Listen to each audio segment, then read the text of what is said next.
மேலான அன்பு தாய்மார்களே மற்றும் புரட்சி தலைவரின் ரத்தத்தின் ரத்தமான புரட்சி தலைவரின் வழிவந்த சிங்கங்களான என் உயிரினும் மேலான எனது அருமை உடன்பிறப்புகளே, இவ்வூர் மக்களே, உங்கள் அனைவருக்கும் என் நஞ்சார்ந்த வணக்கத்தை தெரிவித்துக் கொள்கிறேன். உங்களை எல்லாம் இன்று சந்தித்ததில் நான் பெருமகிழ்ச்சி அடைகிறேன். இப்பொழுது சரியாக இரவு 1:15 மணி ஆகிறது. இந்த நேரத்திலும் என்னை பார்ப்பதற்காக நீங்க உங்களுடைய அன்பை கொடுக்கறதுல நான் திக்குமுக்கள் ஆடி போய் இருக்கேன். அதுதான் உண்மை.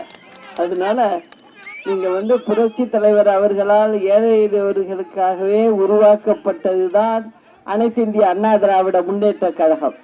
புரட்சி தலைவர் அவர்கள் தமிழக முதல்வராக ஆட்சியில் இருந்த காலத்தில் ஏழை எளிய மக்களுக்கு எண்ணற்ற திட்டங்களை கொடுத்தவர். அதே வழியில் புரட்சி தலைவி அம்மா அவர்களும் கட்சியையும் ஆட்சியையும் சிறப்பாக கொண்டு சென்றார். இந்தியாவிலேயே 3வது பெரிய கட்சி என்ற அங்கீகாரத்தை பெற்றோம். மக்களால் நான், மக்களுக்காகவே நான் என்ற தாரக மந்திரத்தை மனதில் வைத்து தனது இறுதி மூச்சு உள்ளவரை தமிழக மக்களுக்காகவே வாழ்ந்தார். எனக்கு பின்னாலும் இன்னும் எத்தனை நூற்றாண்டுகளானாலும் இந்த இயக்கம் மக்களுக்காகவே இயங்கும் என்று சொல்லிவிட்டார். அம்மா உணவகம், தாலிக்கு தங்கம், விலையில்லா ஆடு மாடு வழங்கும் திட்டம், ஏழை பெண்களுக்கு கிரைண்டர், மிக்சி, மின்விசிறி, பள்ளி செல்லும் குழந்தைகளுக்காக பள்ளி பாட புத்தகங்கள், நோட்டு புத்தகங்கள், மடிக்கணினி, சைக்கிள், இவற்றையெல்லாம் அம்மா வழங்கினார். இன்னும் சொல்ல போனால் இந்த மக்களுக்கு நிறைய செய்ய வேணும் அப்படிங்கிறத எப்பொழுதுமே நான் அம்மா சொல்லி கேட்டிருக்கேன். அதனால நிச்சயமாக அம்மா என்னென்ன செய்யணும்னு சொன்னாங்களோ 1-2 விஷயங்கள் இன்னும் செய்ய வேண்டியது இருக்கு. நிச்சயமா நம்மளுடைய ஆட்சி வந்ததும் நான் நிச்சயம் அதை செய்வேன். அதுதான் நான் அம்மாவுக்கு செய்யற ஒரு நன்றி கடனாகவும் இருக்கும்னு நினைக்கிறேன். எல்லாரும் நினைக்கலாம் அம்மா இல்லையேன்னு. ஆனா என்னை பொறுத்த வரைக்கும் என் கூடவே தான் இருக்கிறாங்க. அதுல எந்த மாற்று கருத்தும் இல்லை. இதை 4 பேர் எப்படி வேணாலும் நினைக்கலாம். ஆனா என்னை வழி நடத்திட்டு இருக்கிறதே இப்ப அம்மா தான். அதுதான் உண்மை. அது மட்டும் இல்ல, இன்னொன்னு உங்களுக்கு சொல்லிக்கிறேன். நம்ம புரட்சி தலைவரும் அம்மாவும் ரொம்ப இந்த இயக்கத்தை நல்லா கொண்டு வந்தாங்க. அவங்க எப்போதும் சொல்றது, 2 பேர்ட்டையும் நான் பேசியிருக்கேன், பழகியிருக்கேன். எப்போதும் சொல்றது அவங்க மக்களுக்காக தான் நம்ம அடிக்கடி சொல்லுவாங்க 2 பேரும். அதனால அந்த வழியை தான் நானும் வந்திருக்கேன்.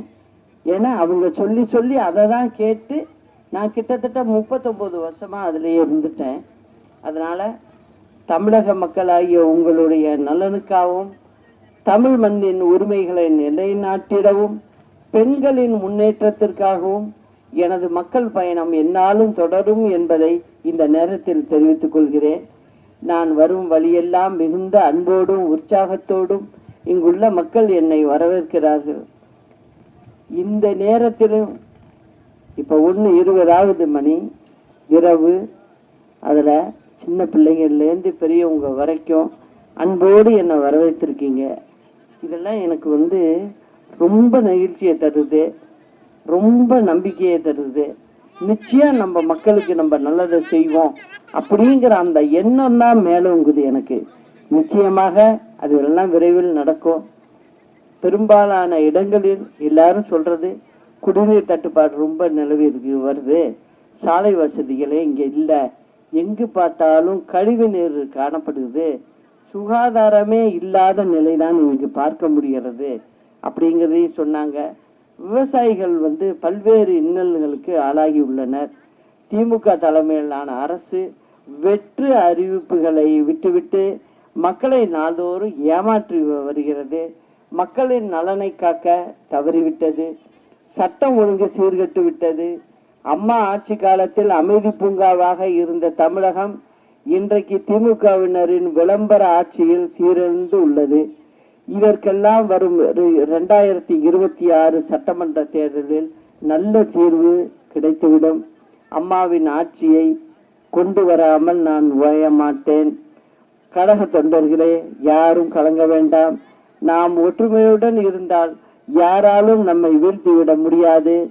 நம் இருவரும் தலைவர்களின் எண்ணத்தை ஈடேற்றிட தமிழக மக்களை நாள்தோறும் கசக்கி பிடிக்கின்ற திமுகவினர்களின் கோரப்பிடியிலிருந்து தமிழகத்தை விடுவித்து தமிழக மக்களை காப்பாற்றிட ஒன்றிணைவோம், வென்று காட்டுவோம் என்பதை மனதில் வைத்து எல்லோரும் செயல்பட வேண்டும் என்று கேட்டு, பேரறிஞர் அண்ணா நாமம் வாழ்க, புரட்சி தலைவர் நாமம் வாழ்க, புரட்சி தலைவி அம்மா நாமம் வாழ்க. நன்றி, வணக்கம்.